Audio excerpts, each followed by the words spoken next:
Assalamualaikum warahmatullahi wabarakatuh. Nama saya Luluk Nahdlatul Handini. Di sini saya akan sedikit mereview ulang materi administrasi perkara di pengadilan secara elektronik. Perma MA nomor 3 tahun 2018. Jadi di sini yang dapat saya pahami tentang administrasi perkara di Indonesia secara elektronik ya.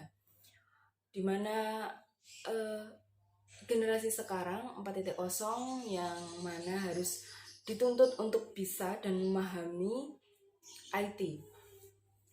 Di Indonesia pun secara pengadilan pun atau menyelesaikan administrasi juga ditetapkan atau menyesuaikan teknologi-teknologi yang ada.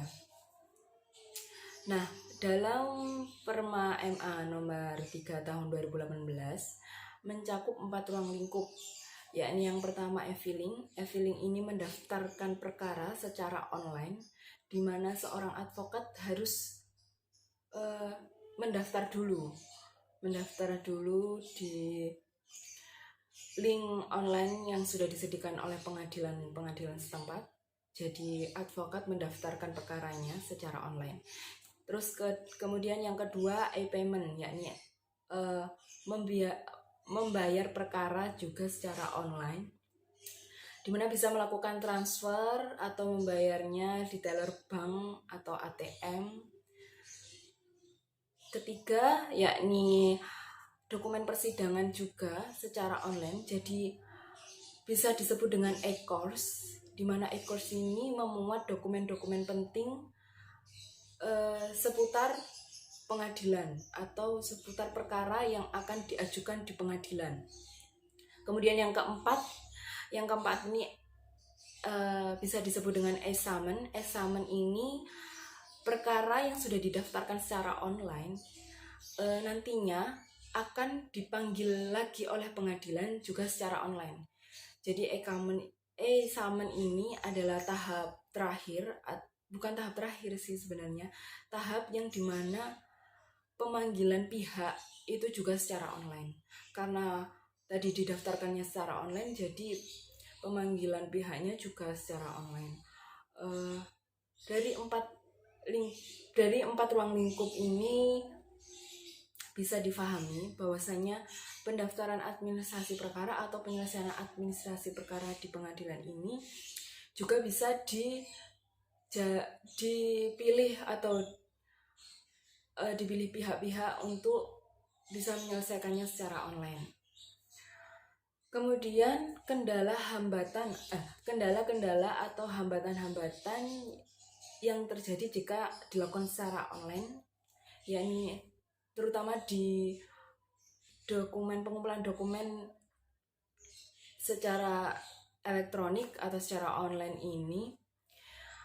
Kecanggihan teknologi mengharuskan kita untuk bisa IT dan menguasai IT, di mana advokat ini juga dituntut untuk bisa menguasai teknologi secara menyeluruh, terutama di bidangnya, yakni menyelesaikan suatu perkara.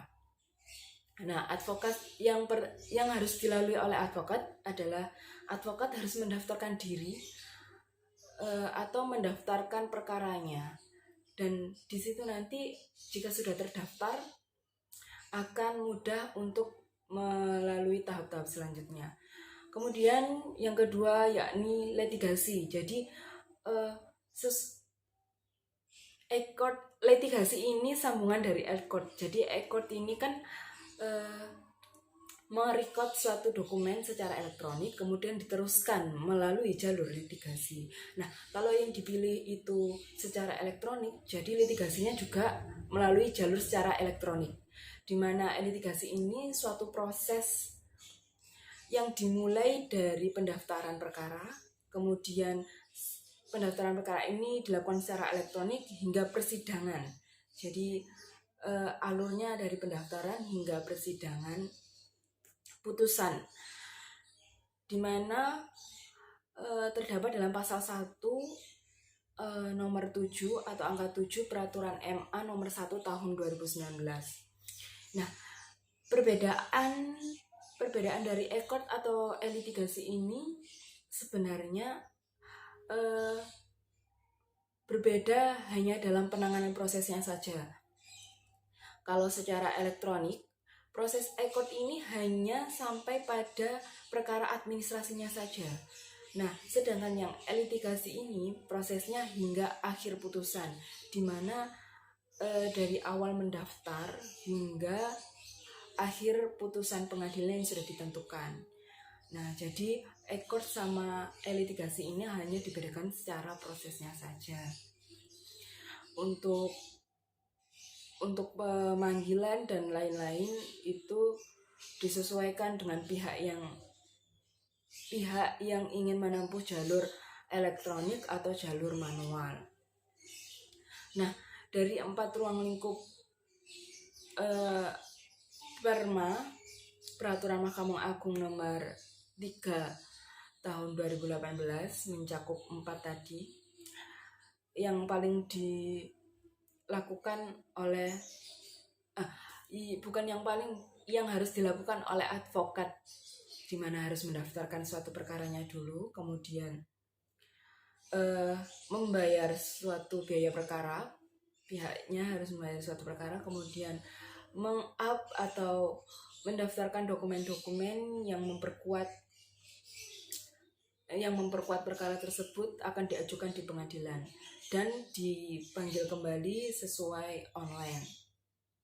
Jadi mungkin begitu yang dapat saya sampaikan, di mana administrasi perkara di pengadilan dilakukan secara elektronik harus memenuhi 4 tahap itu tadi. Kurang lebihnya saya mohon maaf. Wassalamualaikum warahmatullahi wabarakatuh.